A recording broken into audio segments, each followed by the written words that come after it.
got to stand up. We just can't give up.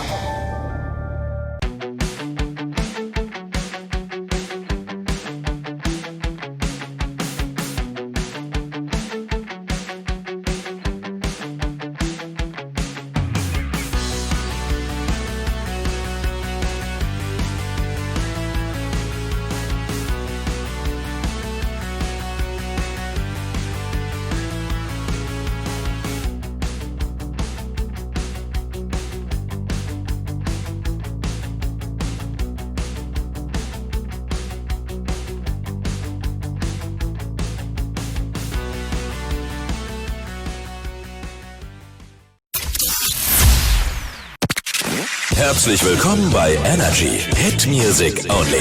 Nach nur einem Spot geht's los.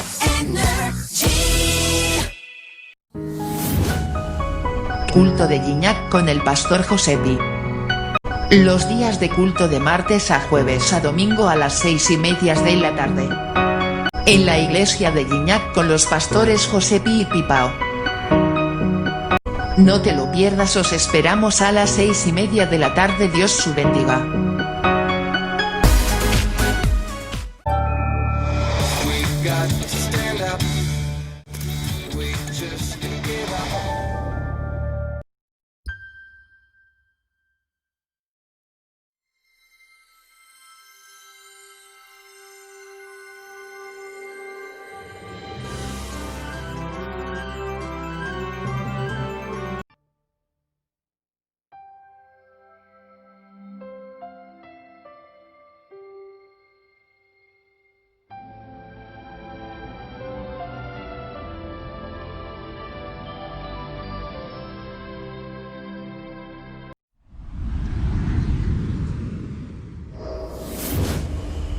Gómez Studio Family y Canal Televisión Cristo Vive presenta. Canal Televisión Cristo Vive. Me hace descansar en tu santa mano. No hay un consuelo tan dulce y tan bello como tú, no lo hay. Presenta Estudio Bíblico. Y pensar cuando fuerza no hay. Me hace descansar en tu santa mano. Que me hace estar y pensar cuando fuerza no hay. Me hace descansar en tu santa mano. No hay un consuelo tan dulce. Varío, en su locura, se ha convencido poco tiempo después que no, el hombre no es eterno, el hombre tiene un fin. Así que el rey, por lo tanto, consideró estas cosas que rodearon a esta preocupación muy importantes. Esa noche tiene un sueño después de conciliar el sueño precisamente, y en ese sueño Nabucodonosor, como podemos nosotros ver más adelante, tiene una asombrosa revelación. Él no sabía que era una revelación de parte de Dios, pero Dios, que es el que controla las mentes humanas realmente, no digo en sus hechos del menudeo, pero Dios globalmente controla. Dios tiene un plan para este mundo y para el universo. Dios tiene un plan, y ese plan no puede ser detenido, no puede ser anulado ni obstruido. Esos planes de la divinidad, no hay diablo que pueda detenerlos. Puede ser que el hombre, en sus escaramuzas de rebeldía, a veces piense que está sobre Dios, quizá, pero no. La palabra dice que el Señor se reirá de él, o sea que es una cosa clara, hermanos míos, y esta es una demostración, esto que pasó a Nabucodonosor, es una demostración de ello, que Dios quita y pone reyes y que Él es el dueño y Señor de este universo con toda su historia, porque el Señor es eterno. Entonces, se levanta, está preocupado, está ahora más asombrado, ha tenido un sueño que para él es importantísimo, y lo era en verdad. Eso lo preocupa y él dice, voy a mandar a traer a la gente que me puede dar el consejo. Él tenía una corte allí en Babilonia de toda clase de sabios. Sabios de estos metafísicos, sabios de la astronomía, que también la mezclaban con la astrología, indicando que los astros podían marcar el destino de alguien, igual que algunos equivocadísimamente piensan en la actualidad.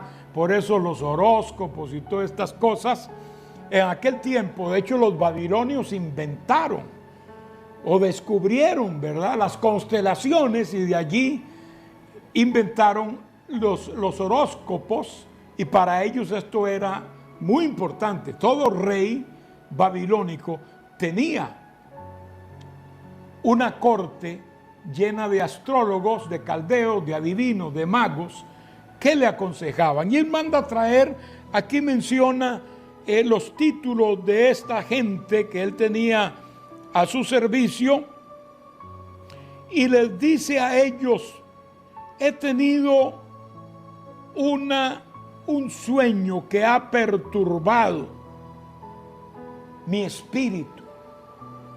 Y el problema es que yo olvidé el sueño. Así que necesito que me muestren el sueño y su interpretación. Obviamente Nabucodonosor no había olvidado el sueño. Lo que pasa es que él creía que esto era tan importante que él dice, no les voy a decir el sueño para que la interpretación que ellos me den sea garantizada. Porque muy bien sabía Nabucodonosor que todos estos astrólogos, caldeos, adivinos, como dice aquí, encantadores, tenían sus fórmulas para explicar sueños. Si alguien soñaba con un caballo, ellos tenían unas fórmulas que les indicaban qué quería decir soñar con un caballo, como existe hoy también. Y si soñaba con el mar, igual. Hay ciertos puntos que se pueden tomar en cuenta como pistas en un sueño. Obviamente, eso está también en la palabra del Señor.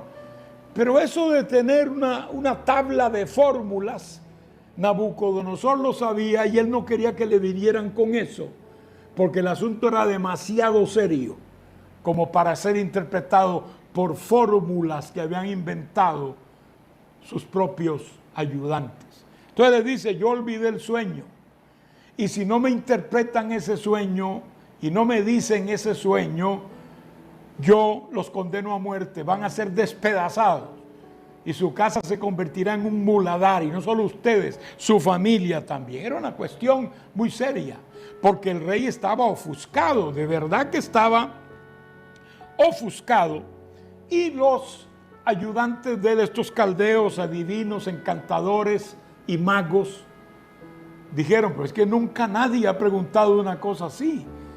Si nos dices el sueño, podemos darte la interpretación, pero si no nos dices el sueño, ¿cómo vamos a hacer? Nunca se ha preguntado algo así. Ningún príncipe, ningún rey ha preguntado algo así. Y nuevamente Nabucodonosor vuelve a la carga y les dice, no, ustedes lo que preparan es una respuesta mentirosa para mí, o perversa, y no voy a aceptarlo. Me dicen ese sueño y me dan su interpretación, o solo hay una sentencia para vosotros, que es ciertamente la muerte, despedazados, sus casas convertidas en muladares y aún su familia. Desde el versículo 10, ahí tenemos el sueño mismo, ¿verdad? Y la sentencia que da Faraón. Nadie piense que esta era una cuestión de broma, hermanos. En aquel tiempo un rey era absoluto, especialmente un imperio como ese, era absoluto. Él era el dueño de la gente, literalmente hablando. Así que cuando el rey decía algo, era obedecido al pie de la letra, como podemos ver ahí, hermanos, en el versículo 10, que es donde empieza la parte del decreto mismo, ¿verdad? Dice: los caldeos respondieron delante del rey y dijeron: no hay hombre sobre la tierra que pueda declarar el asunto del rey. Además de esto, ningún rey, príncipe ni señor preguntó cosa semejante a ningún mago, ni astrólogo, ni caldeo, porque el asunto que el rey demanda es difícil y no hay quien lo pueda declarar al rey, salvo los dioses cuya morada no es con la carne. Ellos reconocen que hay una divinidad mayor que las divinidades que ellos adoraban.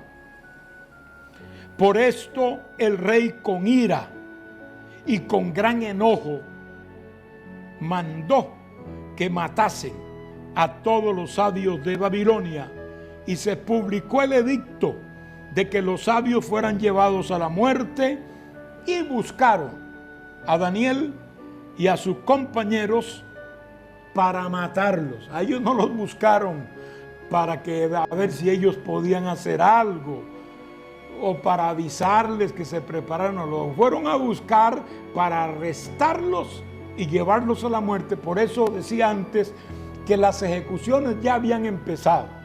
Ya habían empezado a morir los sabios de Babilonia. Tal vez no de todo el imperio, pero sí de la ciudad de Babilonia, capital del imperio, ya habían empezado a morir. Y cuando llegan a las puertas de la casa donde vivía Daniel, pues es lo que nos narra del capítulo 2, versículo 14 hasta el 18, donde dice: entonces Daniel habló sabia y prudentemente a Arioc, capitán de la guardia del rey, que había salido para matar a los sabios de Babilonia.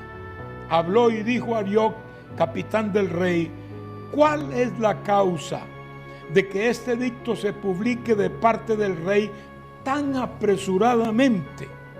Entonces Arioc hizo saber a Daniel lo que había.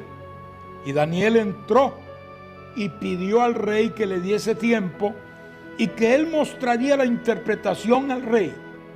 Luego se fue Daniel a su casa e hizo saber lo que había a Ananías, Misael y Azarías, sus compañeros, para que pidiesen misericordias al Dios del cielo sobre este misterio, a fin de que Daniel y sus compañeros no pereciesen con los otros sabios de Babilonia.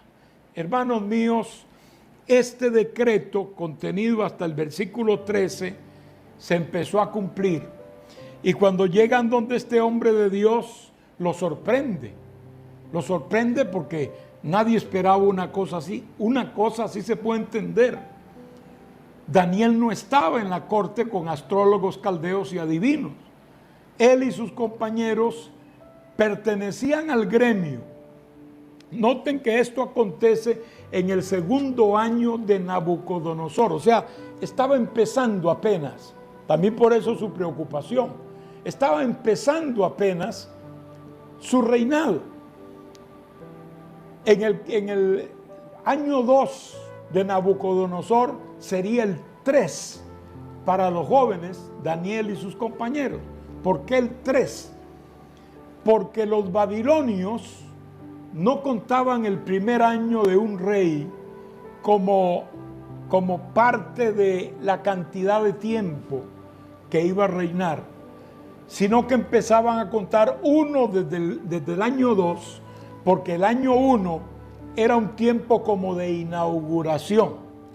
Era nada más esos protocolos y que el rey se entronara y que se acoplara, pues. Eso era durante un año y empezaban a contar los años ya del reinado a partir del año 2. De manera que el año 2 de Nabucodonosor sería el año 3 de Daniel y sus compañeros, lo que nos coloca ya prácticamente al final de su preparación. Ya había acontecido lo que hemos mencionado en el capítulo 1 y ellos estaban instalados como parte del grupo selecto que tenían en la corte del rey. Es distinto a cómo medían el tiempo o contaban el tiempo los hebreos. Ellos sí empezaban contando desde el ascenso del rey. No había preliminar, ni protocolo, ni nada por el estilo. Allí empezaba el tiempo desde que era entronado, de ahí para adelante 1, 2, 3 o los años que fueran. Eso es importante tenerlo en cuenta porque algunos enemigos del Evangelio y de la palabra de Dios y especialmente del libro de Daniel dicen que existe una contradicción entre lo que menciona Jeremías respecto al tiempo en que ocurre la invasión a Jerusalén y lo que registra Daniel acá en su libro cuando habla del año 2 de Nabucodonosor. Obviamente esto se explica con toda claridad en lo que acabo de decir, que era parte de la costumbre de los babilonios esta forma de contar. Por ejemplo, hay algo parecido, digamos, como para traerlo nada más de ilustración. En Europa no cuentan el piso de abajo de un edificio. Esa es planta baja, no es el primer piso. El primer piso empieza en el segundo. O sea, después que usted sube las escaleras o va por el ascensor, sube a la siguiente planta, después de planta baja, allí es el primer piso. Y así sucesivamente sigue contando los pisos. No es como nosotros acá, que nosotros decimos, no, el primer piso es la planta baja. Y entonces, cuando uno coge el ascensor y sube una planta, ya está en el segundo piso.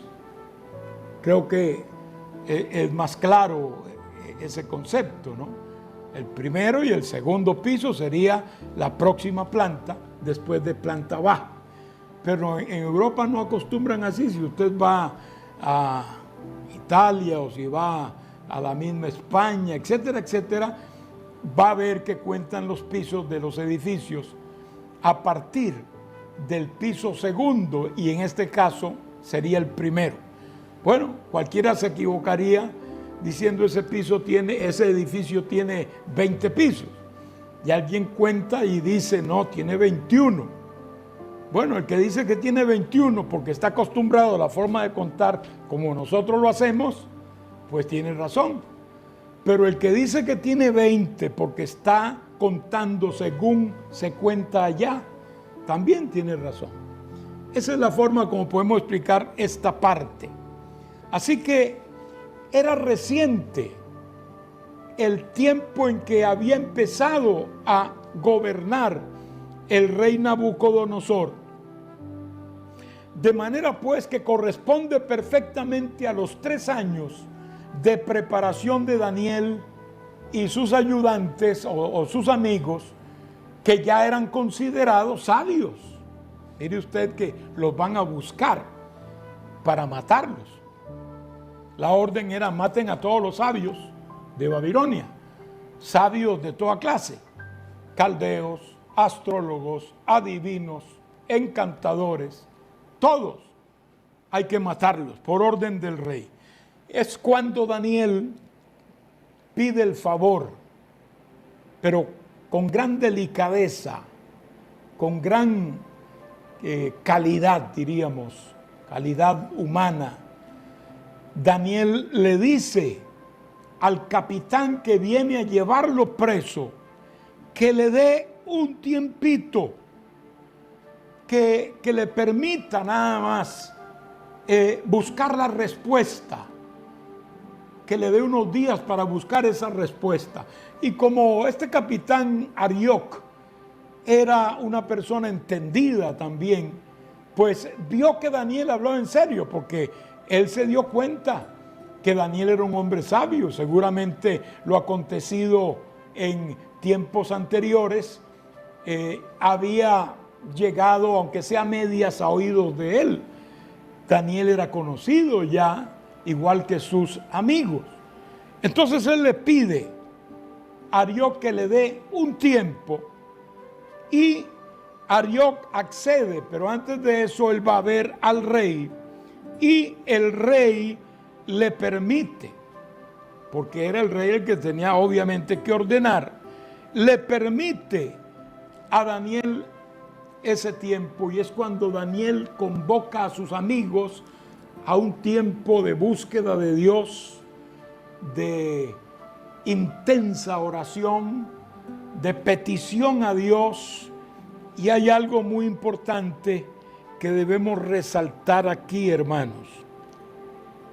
Y dice, y Daniel entró y pidió al rey que le diese tiempo y que él mostraría la interpretación al rey. Luego se fue Daniel a su casa e hizo saber lo que habían Ananías, Misael, Azarías, sus compañeros, para que pidiesen misericordias del Dios del cielo sobre este misterio. Qué cosa más profunda. ¿Por qué? Daniel era un hombre de oración, era un hombre que sabía orar y buscar el rostro de Dios. Era un joven, pero era un hombre que sabía ese secreto espiritual. De hecho, en la Biblia se menciona la oración de Daniel como una de las oraciones más poderosas que existen en la palabra de Dios. Y no hay que olvidar que Dios no va a calificarnos porque seamos predicadores, o porque seamos buenos asistentes a la iglesia, o porque seamos diezmadores. No, hermano. Dios va a oírnos por su misericordia siempre. Él no te va a reconocer méritos. Él lo que va a saber es que eres un alma que clamas a Él. Clama a mí y yo te responderé, dice el Señor. Entonces nunca vaya a Dios pensando que usted es digno de que Dios lo escuche, y que por poco baja Dios mismo y le dice, ¿qué quieres, mi hijo? No, hermano. Solo pida misericordia a Dios, cualquiera que sea su petición. Y por misericordia es que Dios contesta, porque Él contesta nuestras oraciones. A su nombre sea la gloria. Y de ahí entramos a la parte número 4 de nuestro libro. Y es cuando en el verso 19, note, se define allí el sueño.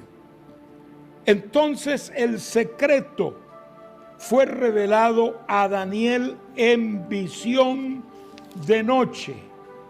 Fue revelado a Daniel en visión de noche. Por lo cual bendijo Daniel al Dios del cielo. Y Daniel habló y dijo, gloria a Dios. Y dijo, el nombre de Dios de los siglos en siglos, bendito, porque suyos son el poder y la sabiduría. Él muda los tiempos y las edades, quita reyes y pone reyes, da sabiduría a los sabios y la ciencia a los entendidos.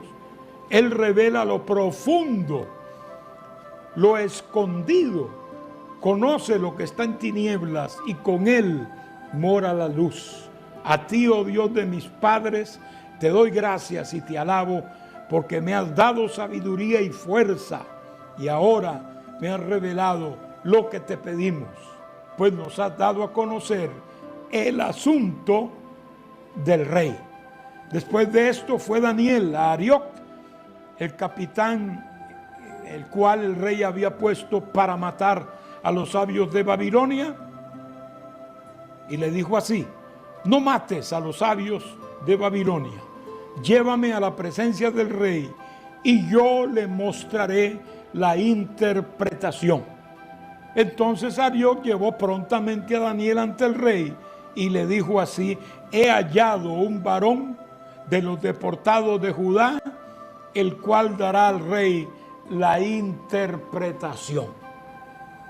Este capitán Arioc era un verdadero político. Realmente él se presenta allí como el que encontró a Daniel. He encontrado, he hallado a uno que va a interpretarte el sueño, rey.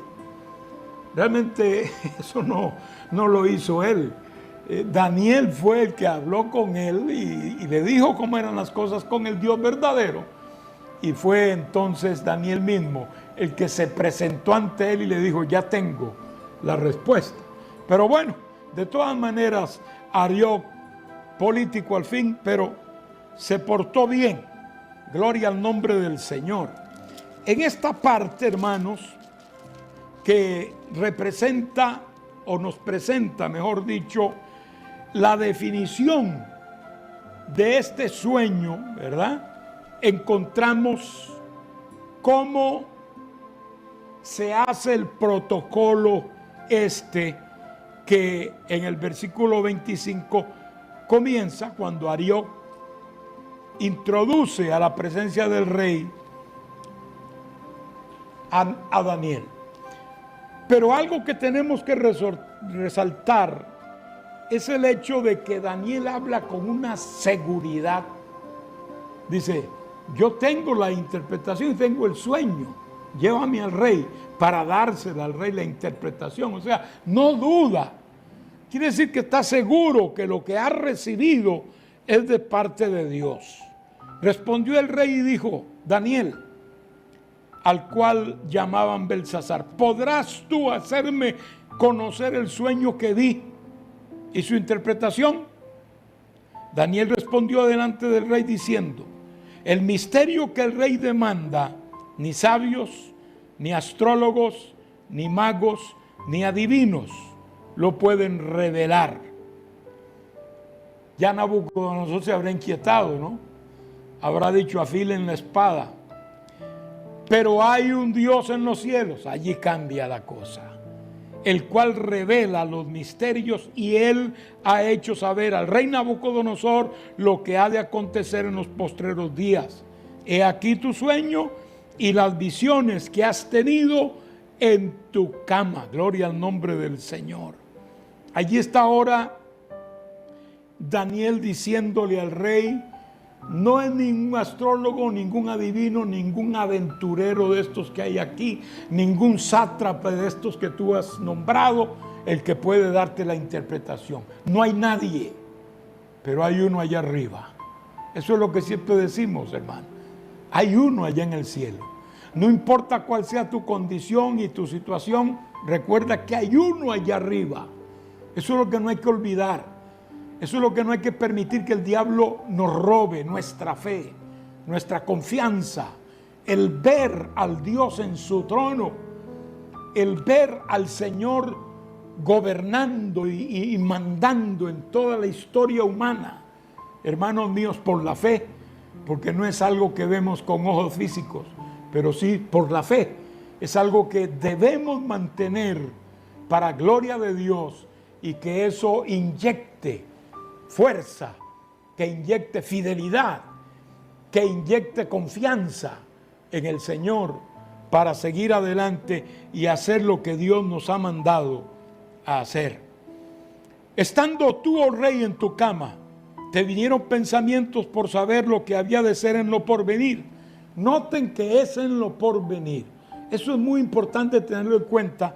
Por eso lo dije al principio, introductoriamente hablando. Este era el problema que tenía Nabucodonosor, el porvenir. ¿Qué va a ser de mi imperio y de mi reino? Entonces dice: te vinieron pensamientos por saber qué había de ser en lo porvenir. y el que revela los misterios, te mostró lo que ha de ser.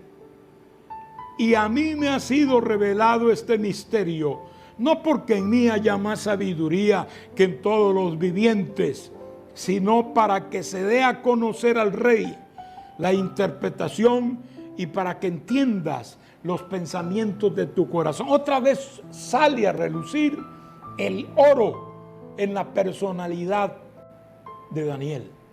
Esa parte de la humildad, que hay algunos soberbios que creen que la humildad es debilidad. Algunos soberbios, vanidosos, orgullosos, egocéntricos, creen que son ellos el centro del universo y se olvidan que hay factores en el carácter humano, que hay características que Dios alaba y que Dios ve con buenos ojos. Daniel pudo haber abanicado su ego aquí. Sin embargo, él dice, no es que en mí haya más sabiduría que los demás. No es eso. Como diciendo, no creas eso. No pienses que yo soy más sabio que los demás. Yo soy igual en el sentido de que todos tenemos nuestras especialidades, diría él, o pensaría él. El asunto lo traslada al hecho de que Dios conoce la necesidad de Nabucodonosor. Sabía cuál era su petición y su preocupación. Y entonces le dice, por eso es que Dios me dio esto, para dar a conocer al rey la interpretación y para que entiendas los pensamientos de tu corazón. Y ahí viene entonces el sueño, hermanos, gloria a Dios. Tú, oh rey, veías, y aquí una gran imagen, esta imagen que era muy grande y cuya gloria era muy sublime, estaba en pie delante de ti y su aspecto era terrible. La cabeza de esa imagen era de oro fino, su pecho y sus brazos de plata, su vientre y sus muslos de bronce, sus piernas de hierro, sus pies en parte de hierro y en parte de barro cocido. Estabas mirando hasta que una piedra fue cortada, no con mano, noten ese detalle, no con mano, e hirió a la imagen en sus pies de hierro y de barro cocido y los desmenuzó. Entonces fueron desmenuzados también el hierro, el barro cocido, el bronce, la plata y el oro, y fueron como tamo de las eras del verano, que como el tamo de las eras del verano, y se los llevó el viento sin que de ellos quedara rastro alguno. Mas la piedra que hirió a la imagen fue hecha un gran monte que llenó toda la tierra. Ahí tenemos, hermanos, el sueño mismo, que de Nabucodonosor, una imagen sublime, una imagen que era, dice Daniel, terrible su apariencia, por el hecho de la impresión, no dice las dimensiones, pero sin duda era una imagen grande, impresionante, que tenía diferentes metales, ¿verdad? Desde oro hasta hierro y al final barro cocido. De manera que esa imagen, solo el verla, podía llenar de sobrecogimiento a cualquiera. Era intimidante. Podríamos usar esa palabra. Era intimidante. Impartía, transmitía temor a quien observaba. Por eso había impactado tanto al rey Nabucodonosor. Y le dice, en esa imagen que tú veías, la cabeza de la imagen era de oro fino, oro puro. Luego venían sus brazos y su pecho de plata. Y luego venía su vientre y sus muslos de bronce. Y luego venían sus piernas de hierro. Y por último, venían sus pies. Note que también los define separadamente. Eso es importante para tenerlo en cuenta al interpretar esta visión. Así como define la cabeza de oro, los brazos y el pecho, el vientre y los muslos y las piernas que eran de hierro, así mismo define, y los pies eran en parte de barro y en parte de barro cocido. En parte de hierro, perdone, y en parte de barro cocido. O sea, habían dos metales o dos componentes. Uno era hierro, que es metal, y otro que era barro cocido, que era de todos los materiales de esa estatua, el más débil y también el menos valioso. Quiere decir, hermanos míos, que el rey exactamente eso es lo que había visto. Porque él no dice, no, te equivocas. No, es que yo vi que tenía un casco, un sombrero, yo vi que tenía un escudo. No. El rey está abismado porque exactamente Daniel le ha dicho su sueño tal como había acontecido. Pero lo importante realmente es lo que ocurre a la estatua después. De pronto dice la palabra, hablando Daniel en la descripción del sueño, que una piedra es cortada no con mano, lo que quiere decir que no es algo humano, que no es algo que lo produce el hombre ni la tierra, es algo que escapa al actuar humano y a la autoridad humana. Esa piedra vino de ese monte e hirió la imagen. Y dice dónde la hirió: en sus pies. No dice que la hirió en la cabeza, ni en las piernas, ni en el abdomen. La hirió en los pies. Importante también para la interpretación final de este pasaje. De manera pues que cuando esa piedra cortada no con mano hiere a la estatua, los pies son los primeros que se desmenuzan. Luego de ahí dice que se empezaron a desmenuzar también todos los metales, desde el hierro hasta el oro. Se hicieron, no solo se despedazaron en fragmentos, ahí lo que indica es que los hizo polvo. Esa piedra cortada no con mano los hizo polvo, porque eran como el tamo que arrebata el viento, es decir, como cuando se limpia el grano de trigo y entonces el viento se llevaba las pajitas y el polvo y limpiaba el grano. Asimismo explica que era como cuando es arrastrado el tamo por el viento. Quiere decir que quedó hecha polvo, no solamente la despedazó. Y después de darle, hermanos, esta descripción del sueño, que sin duda es el que Nabucodonosor ha tenido, porque ese sueño vino de parte de Dios, le dice: este es el sueño, también la interpretación de él diremos en presencia del rey. Tú, oh rey, eres rey de reyes, porque el Dios del cielo te ha dado reino, poder, fuerza y majestad. Y donde quiera que habitan hijos de hombres, bestias del campo y aves del cielo, Él los ha entregado en tu mano y les has dado y te ha dado dominio sobre todo. Tú eres aquella cabeza de oro, y después de ti se levantará otro reino inferior al tuyo, y luego un tercer reino de bronce, el cual dominará sobre toda la tierra. Y el cuarto reino será fuerte como el hierro, y como el hierro desmenuza y rompe todas las cosas, desmenuzará y quebrantará todo. Y lo que viste de los pies y de los dedos, en parte de barro cocido de alfarero y en parte de hierro, será un reino dividido. Mas habrá en él algo de la fuerza del hierro, así como viste hierro mezclado con barro cocido. Y por ser los dedos de los pies en parte de hierro y en parte de barro cocido, el reino será en parte fuerte y en parte frágil.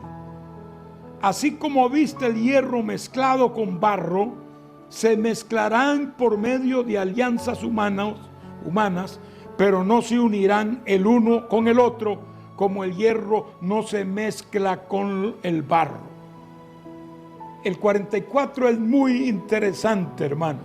Vamos a dejarlo ahora para despuesito. Vamos a escribir algo aquí rápidamente, porque esto se repite en el capítulo 7, solo que con otras figuras. Acá Nabucodonosor, como un rey impío, gentil, un hombre que no era de Dios, por lo menos al principio, Dios le revela los imperios como una grandeza humana, como algo esplendoroso, algo impactante humanamente hablando, como esa gran estatua, es decir, la gloria de los reinos del mundo. Pero a Daniel, en el capítulo 7 de su libro, se lo revela a través de bestias, ya no de metales, sino de bestias. ¿Por qué de bestias? Porque ahí nos da a conocer el carácter de esos imperios. Realmente Dios se mete al corazón humano y lo escudriña, y esa es la conclusión. Realmente los gobernantes de este mundo, representados en esos grandes imperios mundiales que ya pasaron a la historia, son bestiales. No hay en ellos esa humanidad que se espera. Hay gente que espera de los grandes gobernantes que actúen con humanidad, pero no lo consigue. Simplemente esa naturaleza bestial del hombre surge rápido, especialmente cuando tiene en sus manos el poder. Hay que tener mucho cuidado, por lo tanto. Y dice la Biblia, acá en la interpretación que le da Daniel, que esta estatua, lo que representa son los imperios mundiales. Usted lo ve en la historia, hermano. Por eso es que Daniel es atacado y se dice que él escribió hechos ya acontecidos, porque no hay otra explicación para el que no cree en la parte milagrosa, para el que no cree en el Dios de poder que gobierna la historia. Para mí no es ningún problema creer, porque yo creo que Dios está sobre todas las cosas y sobre toda la gente, sea quien sea. La cabeza de oro, el imperio babilónico. Brazos de plata, pecho de plata, el imperio medo-persa. Noten que allí empieza a dividirse en dos. La cabeza es monolítica, es una, pero ya el otro imperio que lo sigue es un imperio que tiene dos brazos. Esto indica, y claramente la historia lo escribe así, que el imperio que sucedería al imperio babilónico tendría dos personajes, y todos sabemos que fue una alianza de los medos con los persas. La parte de Media y la parte de Persia se unieron para poder derrotar a Babilonia, lo cual hicieron, no en tiempo de Nabucodonosor, pero lo hicieron en el tiempo de su nieto, y conquistaron Babilonia y se hicieron del imperio entonces. Los medos y los persas, que duraron mucho tiempo, fue el imperio antes de Roma, hasta ese momento, más duradero, varios cientos de años. Entonces, los dos brazos y el pecho. Pero después de ahí viene el abdomen, o sea, la panza de la estatua, junto con los muslos de bronce. Ahí tenemos ya entonces otro imperio. El imperio de bronce es el que siguió al imperio de los medos y los persas, que fue el imperio griego, liderizado por ese gran guerrero que el mundo conoció como Alejandro, un hombre que gobernó el mundo en poco tiempo, en 10 años, logró aglutinar todo el imperio a favor de Grecia. Este hombre sin duda alguna es uno de los guerreros más famosos de la historia, aunque fue breve. Así como fue de rápido en las conquistas, así mismo fue breve la existencia de ese imperio, que también luego se divide, de manera que también es un reino o es un imperio dividido. Todos sabemos que estaba dividido entre 4 generales y que Alejandro no era el que mandaba del todo ahí, como bien lo establece la historia. Después de Alejandro o el imperio griego, ¿quién vendría? El imperio representado por las piernas de hierro. El hierro es un metal mucho más duro que cualquiera de los anteriores, y este representa el imperio romano. Esta es la secuencia de los imperios. No ha habido otro imperio más, no lo ha habido. Han habido imperios regionales, como el imperio austrohúngaro, por ejemplo, el imperio de Siria, por ejemplo, cosas por el estilo, ¿verdad? Que fueron grandes países en ese tiempo, pero que nunca se convirtieron en un imperio mundial. Estos eran imperios mundiales, que si bien es cierto no ocuparon toda la tierra conocida, pudieron haberlo hecho, porque ocuparon lo que era lo más importante de la tierra en su tiempo. De manera que ellos eran gobernantes mundiales. Solamente han habido esos 4 después de Daniel, claro está. Antes de Daniel, Egipto fue un imperio, aunque no fue un imperio mundial tampoco, lo mismo que Asiria, ¿verdad? No fueron imperios como estos, pero sí fueron grandes imperios que abarcaron grandes geografías del mundo. Pero los 4 imperios mundiales, Babilonia, Medo-Persa, griego y Roma, fueron los imperios que gobernaron el mundo entero.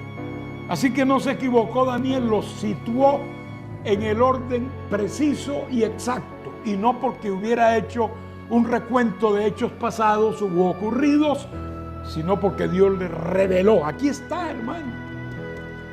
Daniel es un hombre de Dios, es un hombre que no concibo como un mentiroso, y sobre todo tiene el aval del Señor Jesucristo en el capítulo 24 de Mateo. Así que no me venga ningún filósofo, ni ningún crítico, ni ningún Strauss, ni ningún Renan, ni ningún demonio de estos que hay en el mundo que tratan de oscurecer la palabra de Dios, a decir que ellos son los que tienen la verdad. Y Daniel y los judíos que mantuvieron este libro en el canon del Antiguo Testamento, y el mismo Señor que lo avaló, están mintiendo. No, Señor. Los que mienten son los enemigos del Evangelio, de la fe y de la palabra de Dios. A ellos sí no se les puede creer media palabra. Pero acá tenemos una descripción milagrosa, profética, de el orden de los imperios mundiales. Y entonces vemos la reacción. Ahora, el último imperio, que es el imperio romano, queda con resabios, ya que los dedos son en parte de barro, en parte de hierro, lo que indica que esos dedos, que serán otro reino, más bien no otro reino individual aparte, sino, digamos, una reconstrucción del imperio romano. El imperio romano ocupó prácticamente lo que se llama hoy Europa Occidental. Todos esos países, Alemania, Francia, Italia, Reino Unido, Portugal, todos esos países los ocupó el imperio romano antiguo. De manera pues que algo tiene que estar sucediendo ahí. Sabemos que está sucediendo algo ahora. Usted sabe que entre los jóvenes de Europa ahora no les gusta mucho la identificación nacionalista de yo soy francés, o yo soy italiano, o yo soy inglés, o yo soy alemán. No, ellos más bien están abogando porque los llamen ciudadanos europeos y no los sitúen en un nacionalismo como antes se hacía. Parece que vamos encaminados hacia una Europa unida, más de lo que está, aunque no monolíticamente. Como no se puede unir el barro con el hierro, aunque se puede amoldar muy bien con él, no se puede unir, son sustancias muy distintas. Así sucederá y así está sucediendo en las uniones estas que están surgiendo en Europa, que no hablaremos ahora de esto porque ya cuando hablaremos de las bestias, por ejemplo, el capítulo 7 y del capítulo 9, que son puntos. Capítulo 9 nos habla de la profecía de las semanas de Daniel. Es un bastión profético, igual que este capítulo también, el capítulo 2 y el capítulo 7. Son bastiones, son como columnas de la profecía y del libro de Daniel. De manera que es bueno prestarles alguna atención mayor a ellos. En su momento lo haremos. Por ahora tenemos que decir que esa piedra que fue cortada no con mano es la venida del Señor Jesucristo en su segunda manifestación. Porque en su primera venida Él no destruyó ningún imperio, el imperio lo crucificó a Él, es muy distinto. Y tampoco la iglesia lo hizo. O sea, esa no era la razón de ser la iglesia. Pero en la segunda venida ocurrirá en forma tan intempestiva como se menciona aquí, una piedra cortada, no con mano, que vino de pronto, fue una cuestión inmediata, vino de pronto e hirió en los pies, o sea, en ese tiempo que estén representados los pies con los dedos de la imagen, ahí será la herida que desmenuza todo lo demás. Es decir, de esos imperios mundiales no quedará ni una pajita, no quedará memoria prácticamente, serán polvo en la historia de la tierra, que de hecho en ese tiempo estará cerca relativamente de ser renovada, de manera que todo eso desaparecerá. Pero dice que la piedra esta fue hecha un gran monte que llenó toda